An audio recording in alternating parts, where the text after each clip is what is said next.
3 का 1 है and that is 7 crore है। हाँ 7 करोड़। इकाई दही सैकड़ा, हजार, 10,000, लाख, 10 लाख, करोड़, 7 करोड़।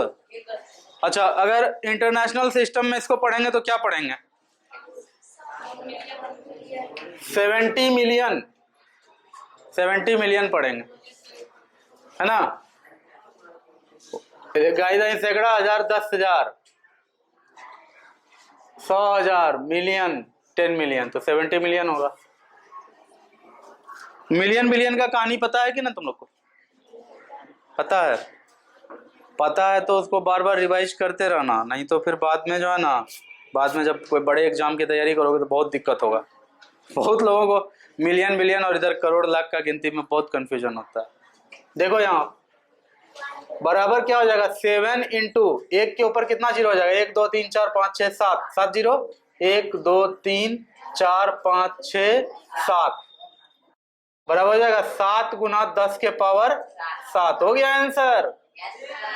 इतना सिंपल है, इसके जितना आसान चैप्टर नहीं होगा कोई, है ना। ये था 3 नंबर, 3 का 3।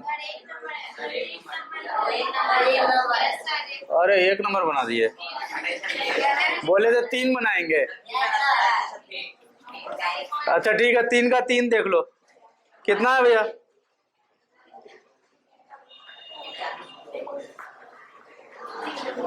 कितना है? देखो, अब देखो यहाँ पर क्वेश्चन जो आपको दिया गया है उसमें भी थोड़ा सा ट्विस्ट है। 3 का 3 जो है, इसमें कॉमा देने के पैटर्न से कुछ समझ में आया? इसमें जो कॉमा दिया गया है, कॉमा देने के पैटर्न से कुछ समझ में आया तुम्हें? इसके जैसा कॉमा यहां नहीं पड़ा है। कुछ तो यहां माया है, कुछ तो यहां ट्विस्ट है। ट्विस्ट ये है कि वो क्वेश्चन देने वाला चाहता है कि तुम इसको इंटरनेशनल सिस्टम में पढ़ो। बनाने का तो जैसे भी होगा हर कोई बनाएगा, लेकिन साथ साथ बहुत कुछ डेवलप होना है ना। यहां ऐसे कॉमा दिया हुआ है, देखना, ध्यान रखना इस बात का। 3 अंक जो लास्ट वाला है वहां ऐसे कॉमा पड़ता है, फिर अगर 2 के बाद कॉमा पड़ रहा है इसका मतलब इसको इंडियन सिस्टम में गिनना है, लाख करोड़ ऐसे गिनना है।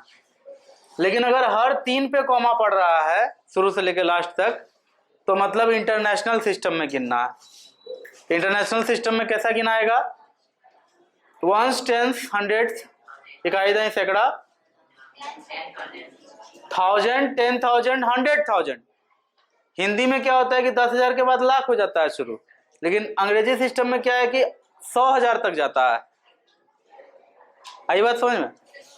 तो 1000, 10,000, 100,000 तब शुरू होता है मिलियन, मिलियन, 10 मिलियन, 100 मिलियन, ठीक है। और तब जैसे ही 100 मिलियन का खत्म होता है ना, तब 1000 मिलियन नहीं होता है, तब बिलियन होता है। तो इसको अगर बोलेगा ये कितना लिखा हुआ है तो इसको कहेंगे 416 मिलियन, 416 मिलियन, ठीक है ना। तो 416 मिलियन है, तो इसको आपको लिखना है किसमें? ऑर्डर ऑफ मैग्नीट्यूड, यानी मानक रूप में आपको लिखना है, स्टैंडर्ड फॉर्म में लिखना है। तो मानक रूप इसका क्या हो जाएगा? तो देखो 416 ऐसे करके है, देखो हम इसको ऐसे लिख सकते हैं 4.16 इंटू 1 2 3 4 5 6 7 8 9, तो 7 8, 1 2 3 4 5 6 7 8, कहीं नहीं सैकड़ों। हाँ ठीक है, देखो थोड़ा सा हमने गिनती किया 1 2 3 4 5 6 7 8, 4 के बाद कितना अंक है? 8 अंक है, चाहे 0 हो या फिर दूसरा कोई अंक हो। टोटल अंक कितना है 4 के बाद? 8। तो हमने क्या किया, इसको लिखा है ऐसे 4.16 गुना 1 के ऊपर 8 को जीरो, 1 के ऊपर 8 को जीरो। तो फिर आप ऑटोमेटिकली इसको लिख सकते हैं 4 1 6, और उसके ऊपर सॉरी यहां से तो चले ही थे, 4.16 गुना 10 के पावर कितना हो जाएगा?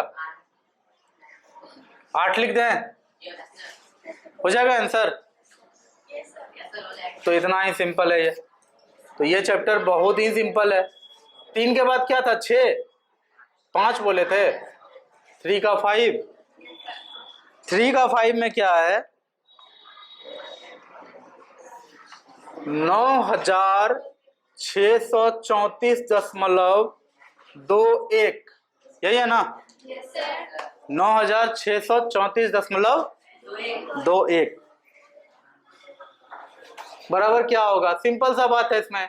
ये दशमलव जो यहां था, आप आंख मूंद के एकदम बेझिझक उस दशमलव को उठा के यहां लेते आइए और फिर जो है हूबहू लिख दीजिए। लिख दिया ना? गुना देंगे और फिर देखेंगे कि इस दशमलव से, अभी यहां दशमलव कहां दिया है, यहां दिया है ना, बीच में कितना अंक है, 1 2 3 अंक है ना, तो 1 के ऊपर 3 को 0 दे दो। लास्ट वाला दशमलव और 9 के बाद जो आपने पहले जहां दशमलव था, आपने जहां अभी दशमलव दिया, बीच में कै गो अंक है? 3 गो अंक है, 1 2 3, तो 1 के ऊपर 3 0 दे करके यहाँ गुना भी करना पड़ेगा। आप जब भी दशमलव को इस तरफ शिफ्ट करते हैं तो आपको साथ में यहाँ पर 1 के ऊपर उतना 0 बिठा करके गुना भी करना पड़ेगा जो वहां फिट बैठता है। Any problem? तो बराबर हो जाएगा 9.6421 इंटू 10 के पावर 3 आंसर। इसके बाद है आपका क्वेश्चन नंबर 4। नहीं, क्या है ना कि इसमें बहुत ही अच्छे से पहले सुन लो, उसके बाद लिखना। इस क्वेश्चन में क्वेश्चन नंबर 4 में आपको ढेर सारा बड़ा बड़ा नंबर सब दिया हुआ है और आपको कह रहा है कि इसको मानक रूप में लिखिए, है ना? अब फॉर एग्जांपल दिया हुआ है पृथ्वी का डायमीटर, पृथ्वी का व्यास कितना है?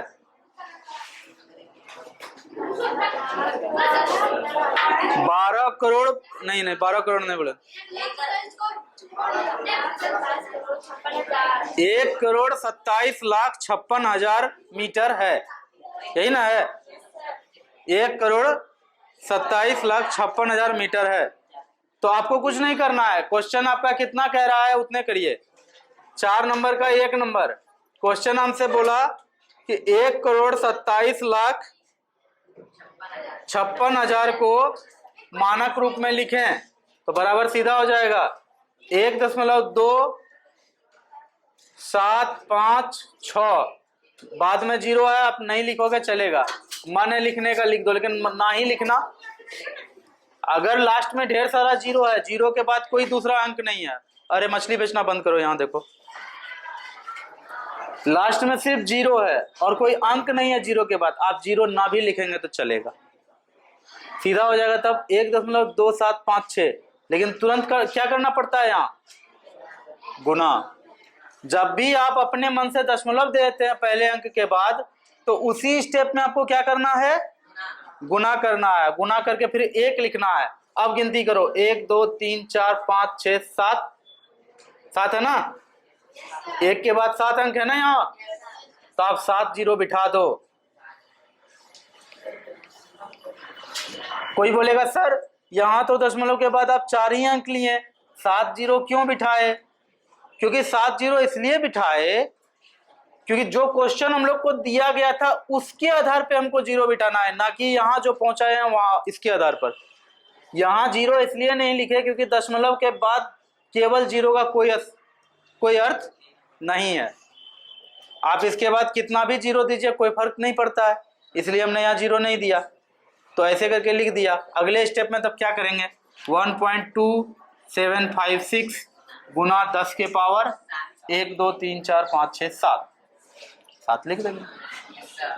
जो बहुत ज्यादा होशियार स्टूडेंट सब है वो सब डायरेक्ट इतना लिख करके गुना 10 के पावर 7 लिखता है ना, और एग्जाम में मार्क्स कटवाता है।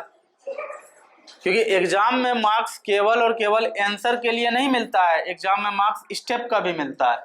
तो आपको एक स्टेप करके दिखाना पड़ेगा कि यहाँ कैसे हम 10 के पावर 7 पर पहुंचे, ये बात आपको यहाँ करके बताना पड़ता है। ठीक है? Yes sir. मेरे ख्याल से इस आधार पे सारा का सारा डाटा वैसा ही है। मार्च 2001 में भारत की जनसंख्या 1,27,00,00,000 थी। क्या इतना था?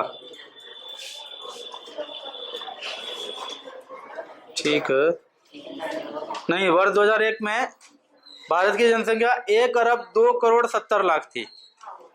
ये है। सूर्य का व्यास कितना है? 1,40,00,00,000 मीटर है। निर्वात स्थान में प्रकाश की चाल 300 मिलियन है, 300 मिलियन मीटर प्रति सेकंड है। तो वो कर लेना, सबको इसी फॉर्म में लाना है, लेते आना, कोई बड़ी बात तो है नहीं। तो कीजिए इसको। घंटी का टाइम हुआ है या कुछ टाइम है, कुछ नया बताएंगे? घंटी का टाइम में भी 5 मिनट और है, 5 मिनट में बहुत कुछ होगा। सुनिए, सिंपल सा बात है कि कहीं पर कोई संख्या है, मान लो 3 गुना 10 के पावर 6 और दूसरा संख्या है 3.5 गुना 10 के पावर -5। कौन बड़ा है इसमें से?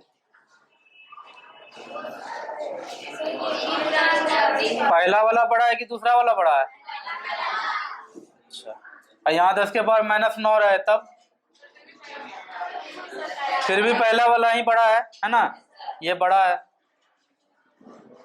जब ये बात आपको पता चल जाता है ना कि कौन सा संख्या बड़ा है, मतलब जिसका पावर बड़ा है ऑटोमेटिक वो बड़ा होगा। तो क्वेश्चन नंबर 5 में आपको 4 संख्या दिया हुआ है, 1 2 3 4 करके। आपको चारों को पहले मानक रूप में लिखना है, ऑर्डर ऑफ मैग्नीट्यूड में लिखना है, और लिखने के बाद तब उसको असेंडिंग ऑर्डर में यानी कि बढ़ते हुए क्रम में सजा देना है। नहीं, डिसेंडिंग ऑर्डर में, घटते हुए क्रम में सजा देना है। क्वेश्चन में आपको घटते हुए क्रम बोला है, तो सबसे बड़ा संख्या सबसे पहले लिखना है और उसके बाद फिर एक तरफ से आगे बढ़ जाना है। ठीक है?